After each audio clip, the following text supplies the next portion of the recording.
کبھی آپ نے مشاہدہ کیا؟ نہیں کیا. لیکن جب موسیٰ علیہ السلام نے اب یہ مشاہدہ تو تھا کہ جادوگر رسیاں پھینکے تو وہ سانپ بن جائے، یہ مشاہدے میں تھا، یہ کوئی عجیب بات نہیں تھی کیونکہ یہ جادو ہوتا تھا. لیکن جب موسیٰ علیہ السلام نے اپنا عصا پھینکا اور وہ اژدہا بن گیا تو یہ کیا بن گیا؟ معجزہ، کیونکہ پہلے کبھی کسی کے یہ مشاہدے میں نہیں تھا. سمجھ آئی بات؟ تو معجزہ کس نے بنا دیا؟ ہماری عقل. کس نے بنا دیا؟ اب یہ کہنا کہ وہ اللہ کی عادات میں نہیں ہے، کون ہے جو اللہ کی عادات کو سمجھتا ہے؟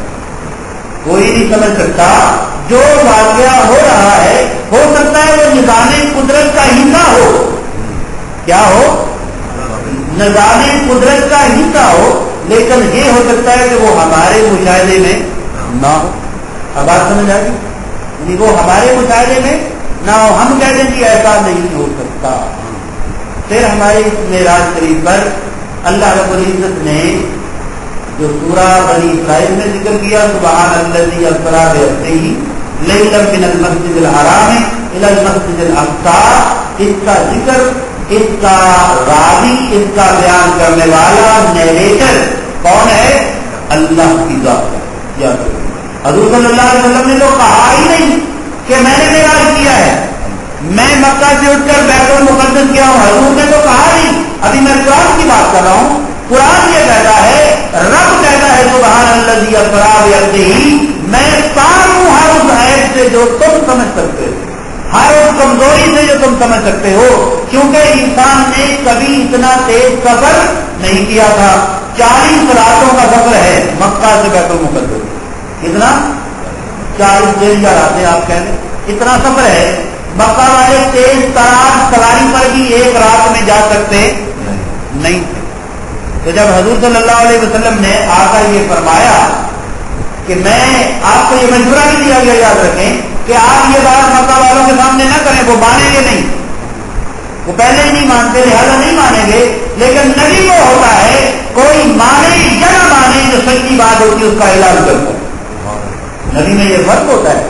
عام بندے اور نبی ہم ڈر جاتے ہیں، پتہ نہیں کوئی مانے یا نہ مانے، لیکن نبی کو یہ خوف نہیں ہوتا کہ مجھے کوئی مانے گا یا نہیں مانے گا. وہ اللہ رب العزت کی طرف سے جو اس کو حکم ملتا ہے اس کا اعلان کر دیتا. حضور نے جب اعلان کیا کافروں نے اعتراض کیا، ایسا ہو سکتا؟ ایسے ہی کہا تھا نا. اب اگر حضور فرماتے جیسے ہمارے طبقے کے علماء نے لکھا ہے کہ یہ ایک خواب کا واقعہ تھا، آپ ایمان سے بتاؤ اگر حضور فرماتے میں رات خواب میں گیا ہوں مکہ سے اٹھ کر بیت المقدس، ابو جہل اعتراض کرتا؟ پڑھا لکھا تھا ابو جہل تو میرے مصطفیٰ نے فرمایا تو جاہلوں کا باپ ہے، لہٰذا اپنی نام بھی بھول گیا، جاہلوں کا باپ بن گیا. مکہ کے چند پڑھے لکھے لوگوں میں سے ایک تھا. لیکن جب حضور نے فرمایا میں مکہ سے مسجد حرام سے مسجد اقصی رات کے مجیزے میں گیا ہوں، تو انہوں نے اعتراض کیوں کیا؟ اگر خواب کا واقعہ تھا تو خواب میں تو کوئی بھی کہہ سکتا ہے میں رات کو جناب پتہ نہیں کہاں سے ہو کے آ گیا، آج سے بھی ہو کے آ گیا، میں نے جنت اور دوزخ کو خواب میں دیکھا ہے. آپ اس کو انکار کر سکتے ہیں؟ نہیں کر سکتے، کیونکہ خواب ایک ذاتی مسئلہ ہے. تو انہوں نے جو اعتراض کیا وہ سمجھتے تھے کہ خواب کی بات نہیں ہے، یہ تو جسم کے ساتھ آقا علیہ السلام تشریف لے گئے ہیں. اور آپ نے وہ ساری باتیں جو ہے وہ بتائیں. پھر انہوں نے ایک سوال بھی کیا، بڑے سوال کیے، قابل کون سے دیکھے. میں اس سے ذرا آگے آج بیان کرنا چاہتا ہوں. حضور صلی اللہ علیہ وسلم سے پوچھا کہ آپ اچھا بتائیں اگر آپ گئے تو بیت المقدس کے دروازے کتنے ہیں، کھڑکیاں کتنی ہیں، روشن دان کتنے ہیں؟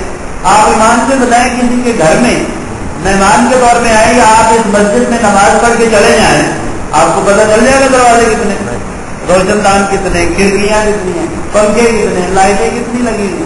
آپ تو اس غرض سے آئے ہی نہیں ہیں.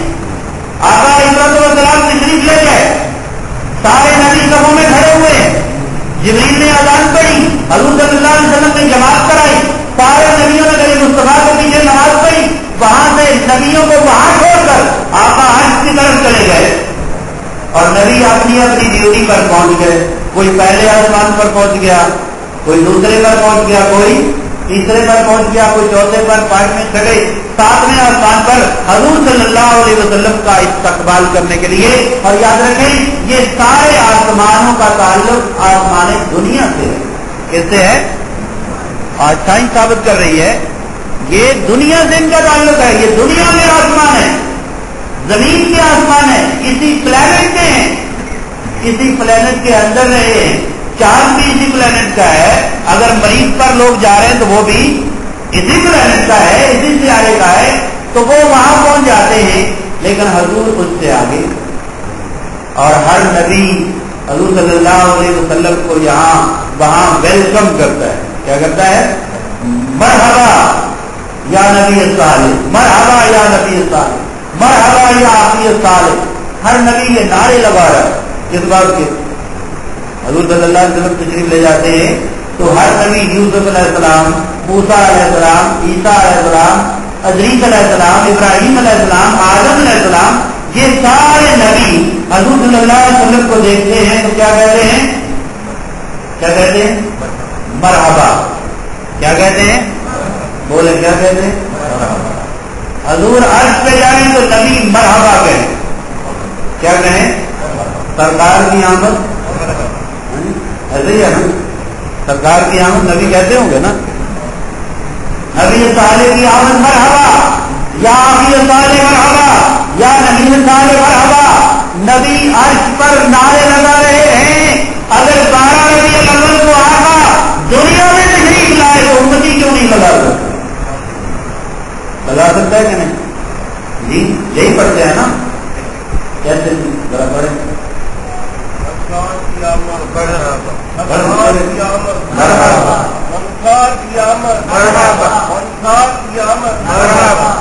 یہ نعرے آج نہیں بنے، یہ نعرے آج یہ کوئی 1000 سال پہلے کی لکھی ہوئی کتاب جو ہے میرے ہاتھ میں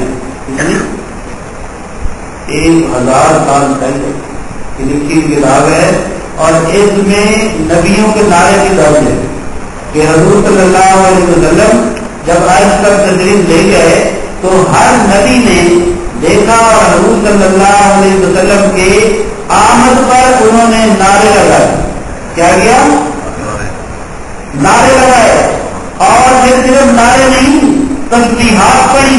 کہیں سبحان ذی الملک والملکوت، سبحان ذی القدوس رب الملائکۃ والروح. حضور صلی اللہ علیہ وسلم کی آمد پر فرشتے نعرے لگا رہے، جلوس نکال رہے. اور کتنا بڑا جلوس تھا. حضور صلی اللہ علیہ وسلم فرماتے ہیں، اب یہ حدیث پاک انہوں نے یہاں درج کی ہے، اللہ تعالیٰ نے معراج کو بہترین مقام پیدا فرمایا ہے اور دنیا کا کوئی شخص اس جسم خاکی کے ساتھ، حضور فرماتے ہیں میرے سوا معراج کی بلندیوں پر نہیں ہوا. حضور فرماتے ہیں جسم خاکی کے ساتھ میرے سوا اور کسی کو معراج اتنی بلندی پر نہیں ہوا. اور حضور فرماتے ہیں میرے بائیں ہاتھ کی طرف 400 فرشتے، آگے آگے 1000 فرشتہ، پیچھے پیچھے 1000 فرشتہ، 2000 فرشتے سبز رنگ کے پرچم لیے ہوئے. کیسا جلوس ہوگا، کیسا جلوس ہوگا. آج تھوڑا سا یہاں جلوس نکال لیں تو لوگ کہتے ہیں جی اس کو ثابت کریں. یہ حدیث کی کتابیں یہ میں نے نہیں لکھی، یہ کوئی علماء اور سنت نے تو نہیں لکھی نا. یہ کتاب جو ہے یہ میں نے عرض کیا کہ آج سے 1000 سال پہلے کی ہے. امام علامہ ابو سعید عبد الملک بن عثمان دیشپوری، اور ان کی وفات 460 ہجری میں ہوئی ہے. کب ہوئی ہے؟ وفات 460 ہجری میں ہوئی ہے. تو اب کون سی ہجری ہے؟ 1432-33 ہے نا. اب دیکھ لیں 1000 سال میں عرض کیا کہ پہلے کی کتاب لکھی ہوئی ہے. اور اس میں انہوں نے اس وقت کوئی فرقہ فرقی نہیں تھا نا، کہ تھا تاریخ پڑھ لیں کوئی فرقہ فرقی بتا دیں مجھے، کوئی ہو. سب حضور کو ماننے والے تھے. یہ بدقسمتی ہماری کہ بر صغیر میں انگریز کے کہنے پر ہم نے اپنے مصطفیٰ کی شان کو ڈسپیوٹڈ بنا دیا. کیا بنا دیا؟ آپ دیکھیں یہودی موسیٰ علیہ السلام کی شان کا لڑتے ہیں، لڑتے ہمیں تو پتہ ہی نہیں، عیسائی لڑتے ہیں، یہ لڑتے کبھی کوئی بتا دے علم پر کبھی بات کی ہو تو قرآن تو یہی ہے نا جو